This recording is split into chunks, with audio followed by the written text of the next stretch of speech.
I don't know about you, but recently games just haven't been hitting the same for me as they have in the past. I'm not necessarily going to rehash a bunch of other videos you've probably already watched about why games just aren't as engaging these days. But in general, most games are safe sequels that take way too long to make just because the devs needed to crunch for 8 weeks just to make sure that Aloy's Peach Fuzz looks realistic.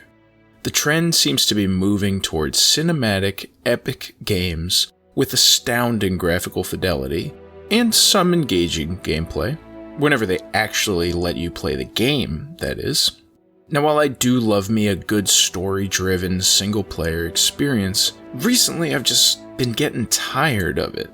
I just want to play games. I don't want to watch a movie or walk aimlessly around a really nicely designed area, looting basic stuff that I'm never actually going to use, while other characters are expositing me towards the next gameplay arena. Luckily, I found an entire genre of games that were made just for someone like me. Metroidvanias. Now, on the spectrum of story to gameplay, Metroidvanias lead heavily to the gameplay side, usually barely having much in the way of narrative or cutscenes. These games just want you to play the game and explore their world. The game's world is the story. As you explore, you encounter impassable challenges that will require you to grow as a character before you can overcome them. Sure, there's usually some dialogue here and there, and the occasional lore page that you can find and read, but it's far from the main focus and makes up a very small percentage of game time.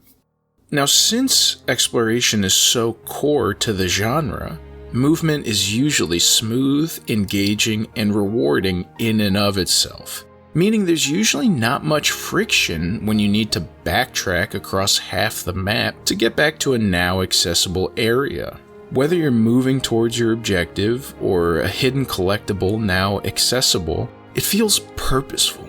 The flow state that I've been able to get into while playing Metroidvanias is incredible and borderline unmatched. I've been finding it so easy to pump hours into single play sessions with these games, and I think it has to do with this lack of gameplay pausing. Modern games love to hit you with breaks in the action. You fight through a few areas as Kratos, but now it's time to chill out for a while. Talk to everyone, upgrade your weapons, equip new armor, unlock new skills, talk to everyone again, walk around, talk to people, walk to the next area while talking to people.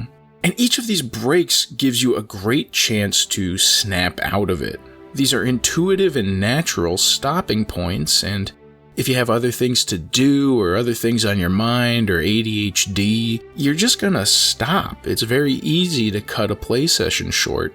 Metroidvanias, on the other hand, really don't have these moments, and when there are pauses in the action, they're usually pretty short and keep you engaged in the gameplay. Now, I'm sure at this point you're probably thinking of a number of other games or examples to sort of counter my point here, and I want to just say that's totally true. I'm not trying to say that only Metroidvanias do this, or that other genres are bad. Heck, I'm not even saying that Metroidvanias are my favorite type of game. All I'm saying is that sometimes you just want to play games and not really think too hard, and on average, a Metroidvania is the ideal type of game to provide you with that experience. That are Souls games, but those usually require a little more focus. The interesting thing I've noticed about Metroidvanias is that this engagement factor that I've found with it helps even the mediocre games in the genre feel fresh and engaging. I played through Shantae and the Seven Sirens, as well as the Mummy Demastered, for example, and I'd put them pretty low on the Metroidvania tier list, but I still played through them pretty much non-stop until I was done with them. It's kind of like pizza, right? You're still gonna eat and enjoy the bad ones. But then when you find a good one, It just hits different. Hollow Knight, of course, is popularly regarded as one of, if not the best Metroidvania games, and it's hard to argue against that, so I'm not going to. But enough other people have talked about it, so instead I'm going to talk about some of my other favorites that I've discovered recently. The ones that immediately come to mind I've actually already made videos on, like Ender Lillies or Monster Sanctuary. The Steamworld Dig games bring such a cool twist to the formula with a world for you to literally unearth. The Guacamelee games are some personal favorites of mine, bringing great style and humor to the genre with its luchador theming. And Yoku's Island Express adds pinball to the mix. There's a ton more that I could keep going on and on about, but I think you get the idea.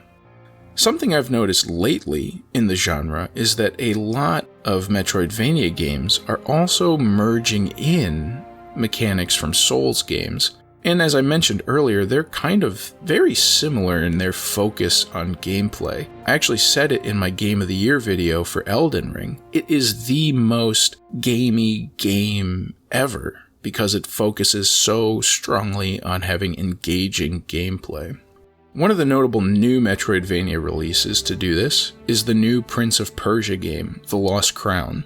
This game was very refreshing, bringing AAA caliber development to a traditionally indie genre. I've recently played through the game on the Switch, and it played and ran surprisingly great, with solid voice acting and a score to go with it. It was a cool twist on the traditional Prince of Persia sort of time manipulation and platforming games, without really losing its identity as a member of that series and franchise.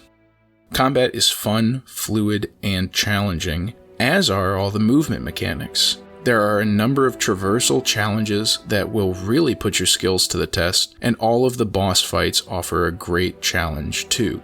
The game is really well-rounded on both sides and is worth checking out, especially since it's a Ubisoft game, meaning it's regularly on sale for $20 to $30. If my recent immersion into Metroidvanias has taught me one thing about video games that I think we all know but maybe don't appreciate, it's that there's different games for different moods. Even after all this, I still think I'd rank JRPGs as my favorite genre of game. Just not right now. Right now, for whatever reason, I don't want to play 60-hour-long, story-driven, cutscene-driven games. I just want to play and be engaged. And Metroidvanias are best for that. And if you could take anything away from this video, hopefully it's the encouragement to maybe check out games or genres that maybe you think you wouldn't like or you haven't experienced much before. Who knows? It may give you a whole new perspective on video games. But what do you think? Are Metroidvanias the best? What's your go-to genre when you're sort of over games? Let me know in the comments down below. What are some of your Metroidvania games? Leave a comment if you liked the video. Be sure to like the video. Maybe subscribe to the channel. And I will see you all with the next video.